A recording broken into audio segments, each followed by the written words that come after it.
नमस्कार साथियों, मैं डॉक्टर दिनेश कुमार पांडे। साथियों, आज हिंदी की क्लास में हम लोग व्यंजन संधि के बारे में अध्ययन करेंगे। तो आज का जो पार्ट है, इससे पहले हम लोगों ने स्वर संधि के पांचों भेद, दीर्घ संधि, गुण संधि, वृद्धि, यण और अयादि, इसके बारे में अध्ययन किया।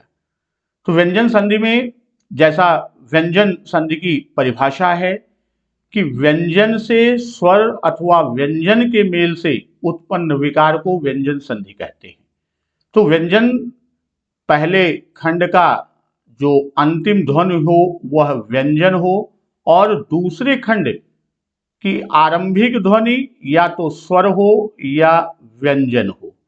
तो इसके योग से, इसके मेल से जो विकार उत्पन्न होगा, विकार अर्थात जो रूपांतर होगा, और उस रूपांतर के आधार पर जो संधि होगी, इसी विकार को संधि कहते हैं।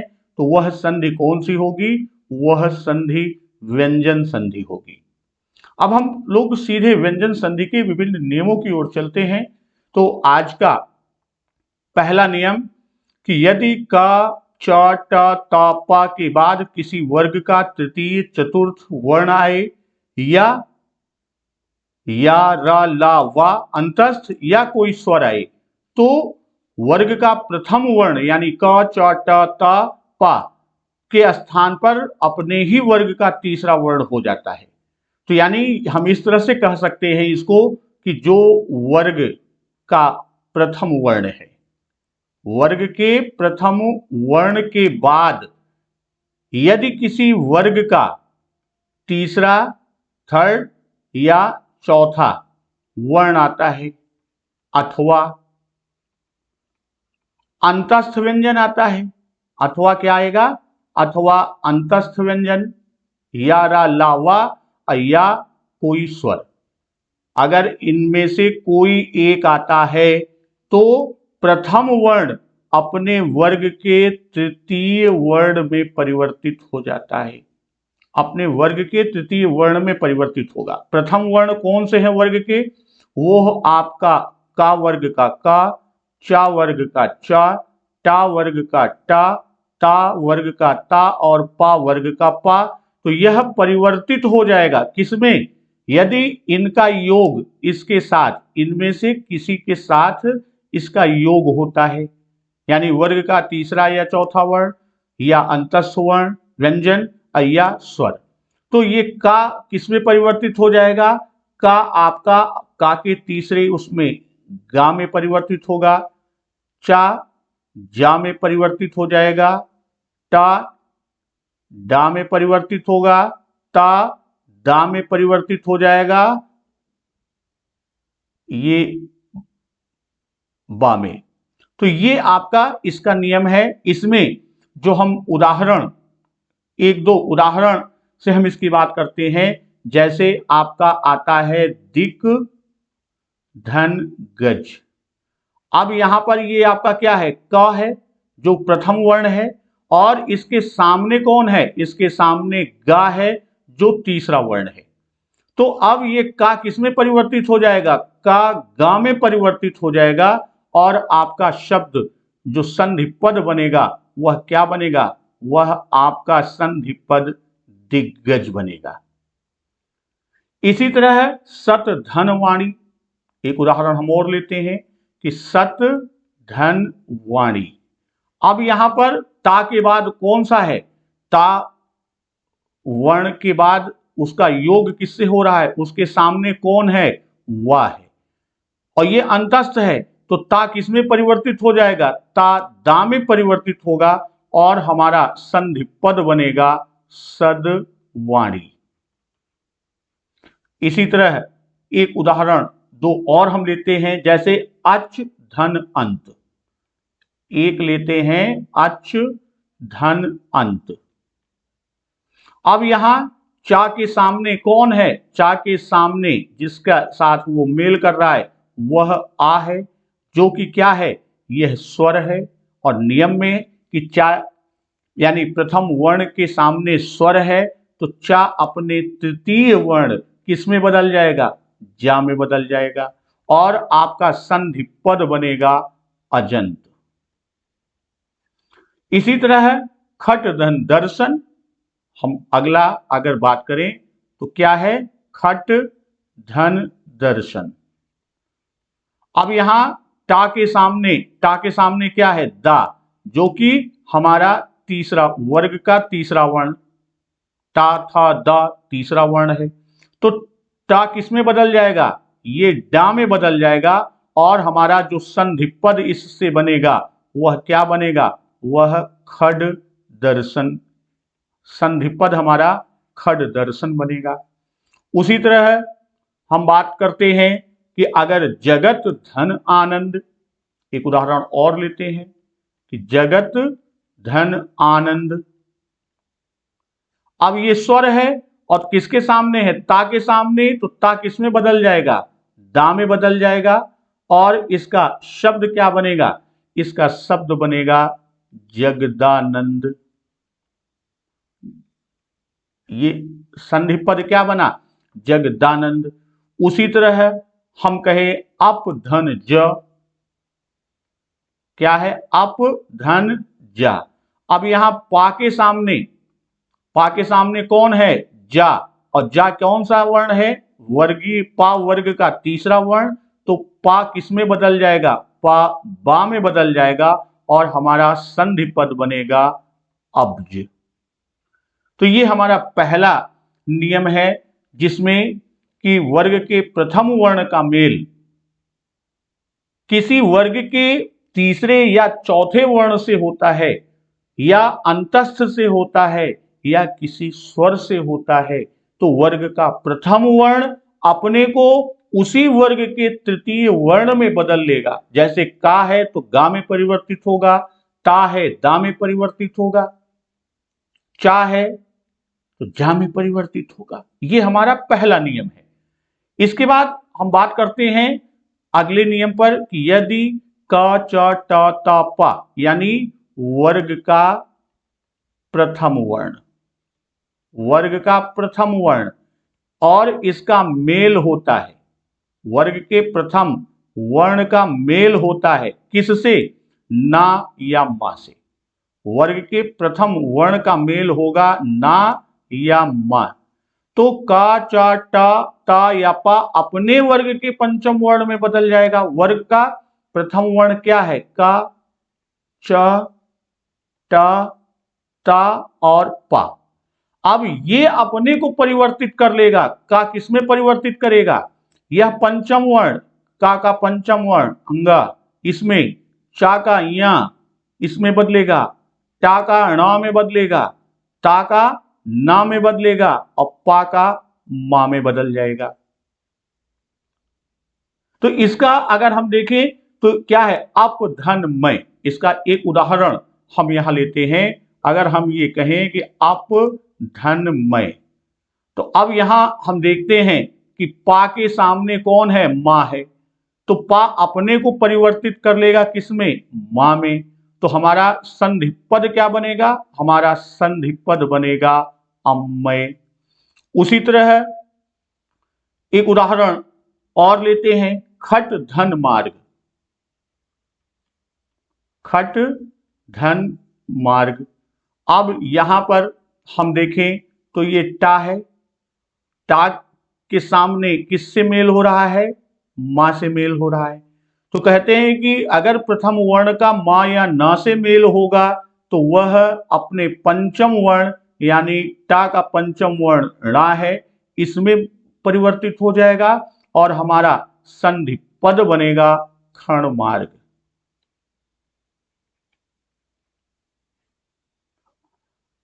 खट धन मास। अगला उदाहरण हम लेते हैं, खट धन मास। अब यहां टा किसके सामने किससे मेल हो रहा है? मां से। तो टा अपने को किस में परिवर्तित कर देगा? णा में। और हमारा शब्द संधि पद क्या बनेगा? वह हमारा संधि पद बनेगा खणमास। इसी तरह एक उदाहरण और हम लेते हैं, उत धन नति। उत धन नति। अब यहां हम देखते हैं कि ये ता का मेल किससे हो रहा है, उसका मेल ना से हो रहा है। तो अब ता अपने को किस में परिवर्तित करेगा, ता अपने को ना में परिवर्तित कर लेगा और हमारा संधि पद क्या बनेगा, हमारा संधि पद बनेगा उन्नति। ये हमारा दूसरा नियम था। अब हम अगले नियम की ओर चलते हैं कि यदि ता या दा के बाद चा या छा हो, अर्थात ता या दा। अब यहां व्यंजन संधि में एक चीज आप ध्यान में रखिएगा, वो क्या कि यहां जिसका मेल व्यंजन का मेल हो रहा है, प्रथम वर्ण शब्द का अंतिम वर्ण या अंतिम ध्वनि वह हलंत युक्त होगा। अगर हलंत युक्त नहीं है तो इसका मतलब कि फिर इसकी अंतिम ध्वनि तो स्वर हो गई, व्यंजन ध्वनि हुई ही नहीं। इसकी अंतिम ध्वनि व्यंजन होगी ही नहीं, स्वर हो जाएगी। तो यहां अंतिम ध्वनि हलंत युक्त होगा और इसका मेल किससे हो रहा है, ता या दा के बाद या तो चा आए या छा। तो ता या दा अपने को किस में परिवर्तित कर लेगा, ता या दा के स्थान पर चा हो जाएगा। तो अब इसके लिए हम उदाहरण देखते हैं, जैसे उत धन चारण।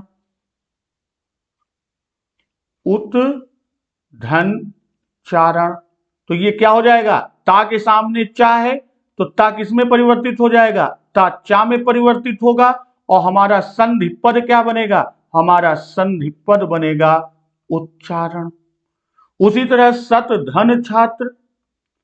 अगला उदाहरण हम लेते हैं कि सत धन छात्र। अब यहां छा है किसके सामने, ये ता के सामने कौन है, ता के सामने छा है, उससे मेल हो रहा है।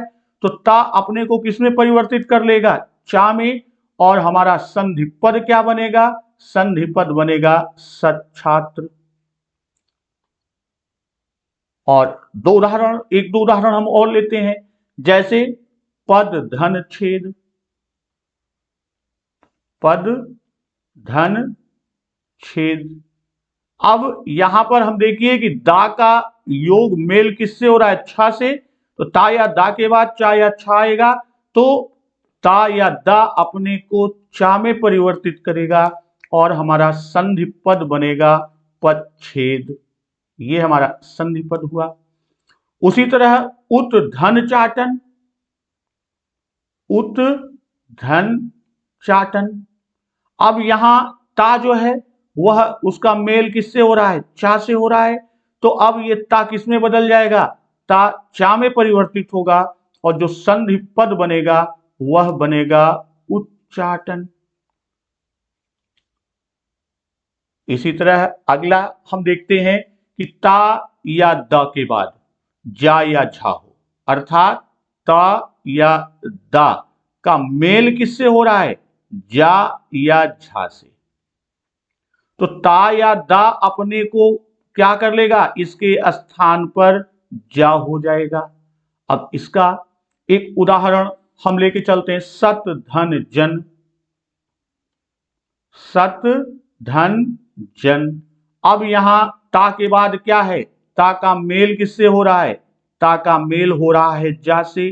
तो ता किस में बदल जाएगा, ता जा में बदल जाएगा और हमारा संधि पद क्या बनेगा, संधि पद बनेगा सज्जन। एक उदाहरण और लेके चलते हैं, उत धन ज्वल। ये अक्सर कंपटीशन में भी, वर्तनी में भी पूछा जाता है, उत धन ज्वल। अब यहां जा हलंत हो या पूर्ण हो, वो जा है ध्वनि। तो अब ता का योग जा से है, तो ता किस में परिवर्तित हो जाएगा, ता जा में परिवर्तित होगा, वो भी हलंत युक्त यानी आधा जा। और हमारा संधि पद क्या बनेगा, हमारा संधि पद बनेगा उज्ज्वल। ये अक्सर सामान्य रूप में भी लोग पूछते हैं कि बेटा उज्ज्वल प्रज्वल ये आप लिख के दिखाइए। तो आप उज्ज्वल में उज्ज्वल दोनों जा आधा होगा, वो यहां से क्लियर होता है। और उसी तरह उत धन झटी। उत धन झटी।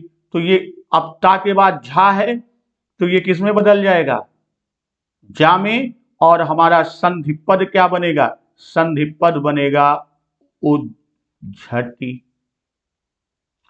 फिर अगले नियम पे हम चलते हैं कि यदि ता या दा के बाद, किसके बाद, ता या दा का मेल किससे हो रहा है, इसका मेल टा या ठा, उसके बाद टा या ठा हो, तो ता या दा के स्थान पर, इसके स्थान पर क्या हो जाएगा, इसके स्थान पर टा हो जाएगा।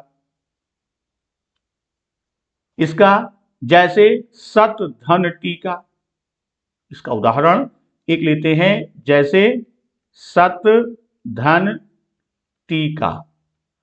अब सत धन टीका में ता का मेल किससे हो रहा है, उसके सामने क्या है, टा है, तो ता किस में बदल जाएगा, टा में बदल जाएगा, और संधि पद क्या बनेगा, संधि पद बनेगा सट्टिका। या इसको इस रूप में भी हम लिखते हैं, आधा टा यानी हलंत युक्त, फिर दूसरे टा पे ई की मात्रा, चाहे ऐसे लिखें चाहे इस तरह से, तो वो हमारा क्या बना, सट्टिका। इसी तरह वृहत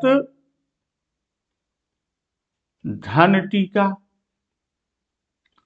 तो यहां पर भी क्या हो रहा है, यहां पर ता जो है उसका मेल या उसके सामने कौन है, टा है, तो ता किस में बदल जाएगा, टा में, और संधि पद हमारा क्या बनेगा, संधि पद बनेगा वृहत टीका।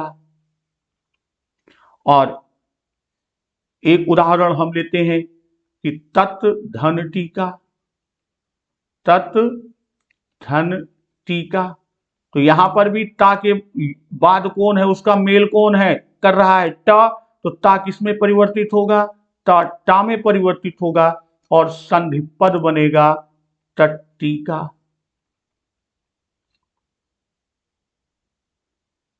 अगले नियम की बात करते हैं, यदि ता या दा के बाद डा या ढा, सामान्यतः ढा नहीं मिलता, डा ही मिलता है, ता या दा के बाद डा हो तो ता या दा के स्थान पर डा हो जाएगा, ता या दा के बाद कौन हो, डा हो, तो ता या दा किसमें परिवर्तित हो जाएगा, डा में। जैसे उदाहरण हम लेते हैं, उत धन डयन, तो ता का मेल किससे, उसके बाद कौन है, डा है, तो ता अपने को परिवर्तित कर लेगा किसमें, डा में, तो हमारा संधि पद क्या बनेगा, संधि पद बनेगा उड्डयन।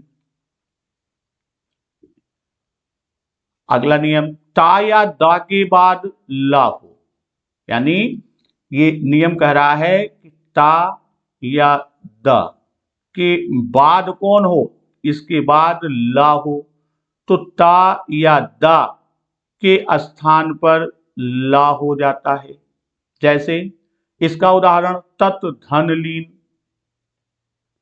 तत् धन लीन। अब तत् धन लीन में ता के बाद कौन है, ला है, तो ता परिवर्तित हो जाएगा किसमें, ला में, और हमारा संधि पद क्या बनेगा, हमारा संधि पद बनेगा तल्लीन। उत धन लाश, उत धन लाश। अब यहां पर देखिए ता के बाद कौन है, ला, तो फिर वही नियम करेगा, ता किसमें परिवर्तित हो जाएगा, ला में, और हमारा संधि पद क्या बनेगा, हमारा संधि पद बनेगा उल्लास। यानी ता या दा के बाद ला होगा तो ता या दा परिवर्तित हो जाएगा किसमें, ला में, और हम उसको जोड़ देंगे तो हमारा शब्द बनेगा उल्लास। फिर अगला नियम कि ता या दा के बाद शा हो, ता या दा के बाद शा हो, तो उस स्थिति में ता या दा के बाद शा हो, तो ता या दा का चा हो जाएगा, इसका ये अपने को चा में परिवर्तित कर लेगा, और शा जो है वो छा में परिवर्तित हो जाएगा। यहां दोनों में परिवर्तन हो रहा है, ता दा चा में परिवर्तित होगा, और शा किस में परिवर्तित होगा, सा छा में परिवर्तित होगा। जैसे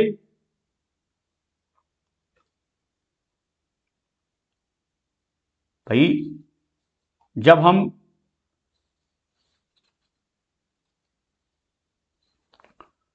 इसका यहां पर ता या दा के बाद शा है तो ता दा चा में आएगा और शा किस में आएगा, सा हमारा छा में आ जाएगा। इसी तरह अगला नियम हमारा है ता या दा के बाद हा हो। अच्छा, इसका एग्जाम्पल नहीं लिया हमने। ता या दा के बाद अगर सा है तो ता या दा परिवर्तित होगा किसमें, चा में और शा। जैसे सत धन शासन, एक उदाहरण हम लेते हैं। सत धन शासन, तो ये क्या हो जाएगा, ता किसमें परिवर्तित हो जाएगा, चा में, और सा किसमें परिवर्तित हो जाएगा, छा में। तो संधि पद जो बनेगा वह क्या होगा, वह होगा सच्छासन।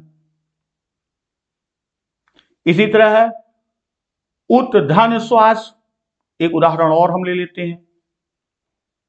उत धन श्वास, अब यहां पर ये सा है तो ये छा हलंत और ता जो है वो चा में परिवर्तित होगा, और जो संधि पद बनेगा वह क्या होगा, वह उच्छ्वास होगा। वह क्या होगा, वह उच्छ्वास होगा। एक उदाहरण और हम लेते हैं, उत धन शिष्ट। एक एग्जाम्पल और हम ले लेते हैं, उत धन शिष्ट। अब उत धन शिष्ट यहां सा है तो ये छा में परिवर्तित होगा मात्रा के साथ, और ये क्या है, ये चा में परिवर्तित होगा। तो हमारा जो संधि पद बनेगा वह क्या बनेगा, उच्छिष्ट। संधि पद जो बनेगा वह क्या बनेगा, वह उच्छिष्ट बनेगा। अब अगले नियम की बात करते हैं। यदि ता या दा के बाद हा हो, यहां पे कह रहा है कि यदि ता या द के बाद क्या हो, उसके बाद हा हो, तो ता या दा के स्थान पर दा, इन दोनों के बदले में क्या हो जाएगा, दा, और हा के स्थान पर धा हो जाएगा। हा के स्थान पर क्या हो जाएगा, धा। जैसे उत धन हार, अब एक एग्जाम्पल हम लेते हैं। जैसे उत धन हार, ता के बाद हा है तो ता किसमें परिवर्तित हो गया, ता दा में हो गया, और हा किसमें हो गया, ये धा में। तो शब्द इसका संधि पद क्या बनेगा, इसका संधि पद बनेगा उद्धार, या इसको इस संयुक्त रूप में इस तरह से भी लिखते हैं, उद्धार। एक एग्जाम्पल और लेते हैं। जैसे तत् धन हित, तत् धन हित, तो यहां ता के बाद हा है तो अब ता किसमें परिवर्तित हो जाएगा, दा में, और हा किसमें परिवर्तित हो जाएगा, धा में। तो हमारा संधि पद क्या बनेगा, संधि पद बनेगा तद्धित। अगले नियम पर चलते हैं। यदि छा के पहले कोई स्वर हो, यदि छा के पहले कोई स्वर हो तो छा के स्थान पर च छ यानी चा का आगम हो जाता है। यहां ये कहता है यदि छा के पूर्व कोई स्वर हो तो यहां पर क्या होगा, छा के पहले च का आगम हो जाएगा, चा बढ़ जाएगा, यानी छा के स्थान पर क्या हो जाएगा, इस छा के स्थान पर च आधा और छ इस रूप में परिवर्तित होगा। इसका एक एग्जाम्पल लेते हैं। जैसे आ धन छादन, अब यहां इन दोनों के मध्य चा का आगम हो जाएगा, चा जुड़ जाएगा, और हमारा संधि पद बनेगा आच्छादन। संधि पद क्या बनेगा, आच्छादन। एक दो एग्जाम्पल लेते हैं। जैसे वि धन छेद, वि धन छेद। अब यहां हम देखते हैं कि इन दोनों के पहले यानी वा छा के पहले ई स्वर है। भाई इसको हम इस तरह से समझें कि वाह हलंत धन ई, धन छा हलंत धन ए, धन दा हलंत धन आ। अगर इसका हम वर्ण वियोजन, दोनों खंडों का वर्ण वियोजन करते, वी का भी और छेद का भी, तो वह रूप हमारा इस तरह से आएगा। तो यहां योग किसका किसका हो रहा है, यहां हम देखें तो यहां पर योग, यहां योग हो रहा है। यानी छा के पहले क्या है, छा के पहले ई है, तो यहां बीच में क्या आ जाएगा, इन दोनों के बीच में चा का आगम हो जाएगा और हमारा संधि पद क्या बनेगा, संधि पद बनेगा विच्छेद। और अगला नियम देखते हैं, मां के बाद यदि, मां के बाद यदि अंतस्थ या रा ला वा, हम उसको कहें अंतस्थ, या संघर्षी या ऊष्मीय व्यंजन हो, तो मां किस में बदल जाएगा, मां अनुस्वार में बदल जाएगा। मां किस में बदलेगा, मां अनुस्वार में बदल जाएगा। अब इसका कुछ उदाहरण हम जैसे लेते हैं, सम धन योग, सम धन योग। अब ये मां किस में बदल जाएगा, ये मां अनुस्वार में बदल जाएगा। मां किस में बदलेगा, अनुस्वार, यानी अंकिम बिंदी। तो अब ये क्या हो जाएगा, इसका संधि पद, इसका संधि पद हो जाएगा संयोग। इसी तरह सम धन यम, सम धन यम। तो अब ये मां के बाद कौन है, या अंतस्थ है, तो इसका संधि पद क्या हो जाएगा, इसका संधि पद हो जाएगा संयम। उसी तरह सम धनवाद, अगला उदाहरण हम ले, क्या हो जाएगा, सम धनवाद। अब ये भी अंतस्थ है इसके सामने, तो ये क्या संधि पद बन जाएगा, इसका संधि पद बन जाएगा संवाद। और सम धन शय, सम धन शय। अब यहां अंतस्थ के बजाय यहां क्या आ गया, ऊष्मी स, और मां के बाद, तो अब ये मां किस में हो जाएगा, अनुसार में, तो हमारा शब्द संधि पद क्या बन जाएगा, संशय। इसी तरह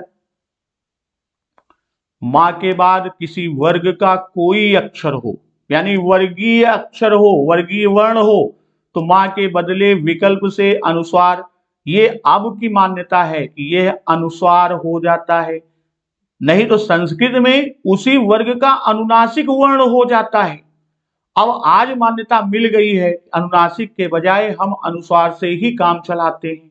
अब हिंदी में इसकी मान्यता मिल गई है, जैसे सम धन चय,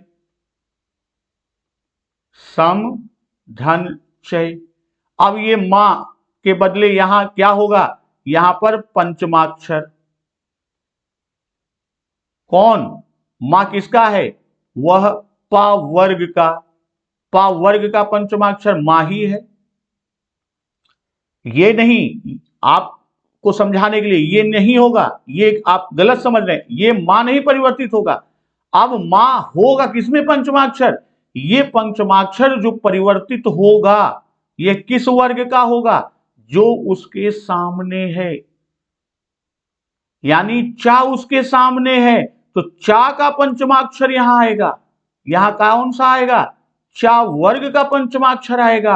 और जब चा वर्ग का पंचमाक्षर क्या है, वह यहां है, तो यहां शब्द हमारा संधि पद क्या बन जाएगा, संधि पद बन जाएगा संचय।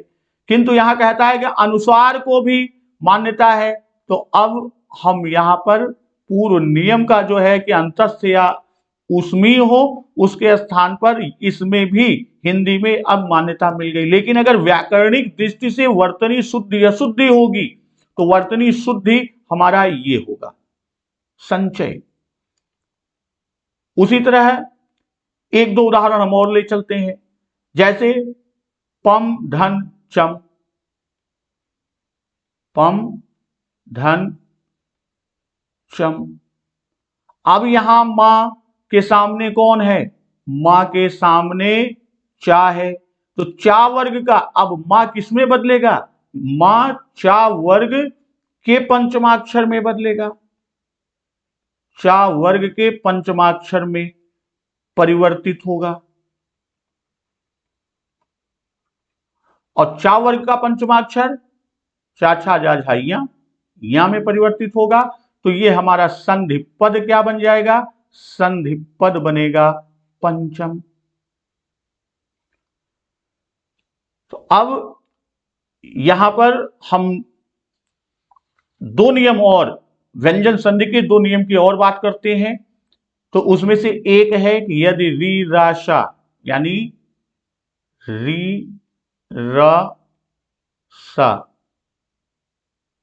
के बाद कौन कौन हो, इसके बाद ना हो सबसे पहले, और इनके मध्य में, इन दोनों के मध्य में, इनके बीच में या तो कोई स्वर हो, या का वर्ग का कोई वर्ण हो, या पा वर्ग का कोई वर्ण हो, या अनुस्वार हो, या व हा हो, तब वहां पर ये ना, जो ना है, ये ना किस में परिवर्तित हो जाएगा? ना ड़ा में परिवर्तित हो जाएगा। अब इसका कुछ उदाहरण हम लेके चलते हैं, जैसे प्रधनमान, प्रधनमान। अब यहां पा वर्ग है ना और रा के बीच, तो ये ना किस में हो जाएगा? ना परिवर्तित हो जाएगा ड़ा में, और संधि पद क्या बनेगा? संधि पद बनेगा प्रमाण। उसी तरह है सम धन चय, उसमें आया था। यहां हम बात करते हैं किसमें? राम धन अयन। तो यहां ना और रा के बाद पा वर्ग भी है, स्वर भी है, तो ये ना किस में परिवर्तित हो जाएगा? ये ना परिवर्तित हो जाएगा रा में, और हमारा संधि पद बनेगा रामायण। एक एग्जाम्पल हम और ले लेते हैं, भूस धन अन। भूस धन अन, तो ये पद क्या हो जाएगा? नाणा में परिवर्तित हो जाएगा, और संधि पद बनेगा भूषण। और आज कि हम अंतिम नियम व्यंजन संधि की बात करते हैं कि यदि किसी शब्द के पहले सा के पूर्व आ को छोड़ कोई भी स्वर हो, तो सा के स्थान पर मूर्धन्य सा हो जाता है। जैसे इसका एग्जाम्पल हम लेते हैं, नि धन सिद्ध। सा के पहले क्या है? आ के अतिरिक्त कोई भी स्वर, यानी यहां ई का है, तो वो क्या हो जाएगा? वो संधि पद बनेगा निषिद्ध। मूर्धन्य सा में ये सा किसमें परिवर्तित हो गया? यह मूर्धन्य सा में परिवर्तित हो गया। उसी तरह सुधन समा, सुधन समा, अब ये सा किसमें परिवर्तित हो जाएगा? मूर्धन्य में, और संधि पद क्या बनेगा? सुषमा। अभिधन से एक एग्जाम्पल हम और ले लेते हैं, अभिधन सेक। तो अब सा के पहले कौन है? ह्रस्व ई है, यानी आ से इतर स्वर है, तो यह किसमें परिवर्तित हो जाएगा? मूर्धन्य सा में, और हमारा संधि पद क्या बनेगा? संधि पद बनेगा अभिषेक। दोस्तों, ये हमारे व्यंजन संधि के प्रमुख नियम थे, और हर नियम पर हमने आपको 3, 4, 5 एग्जाम्पल यहां पर दिए हैं। और इसके बाद हम विसर्ग संधि, अगली वीडियो हमारी विसर्ग संधि की होगी, और विसर्ग संधि जब हम पढ़ा लेंगे तो उसके बाद संधि पर एक हम आपको क्वेश्चन बैंक दे देंगे, सॉल्व क्वेश्चन बैंक दे देंगे। अगली वीडियो विसर्ग के बाद संधि पर 25 से 30 प्रश्नों की एक हम फिर क्विज दे देंगे, और फिर आगे के खंड में हम चलेंगे। तब तक नमस्कार, वंदे मातरम।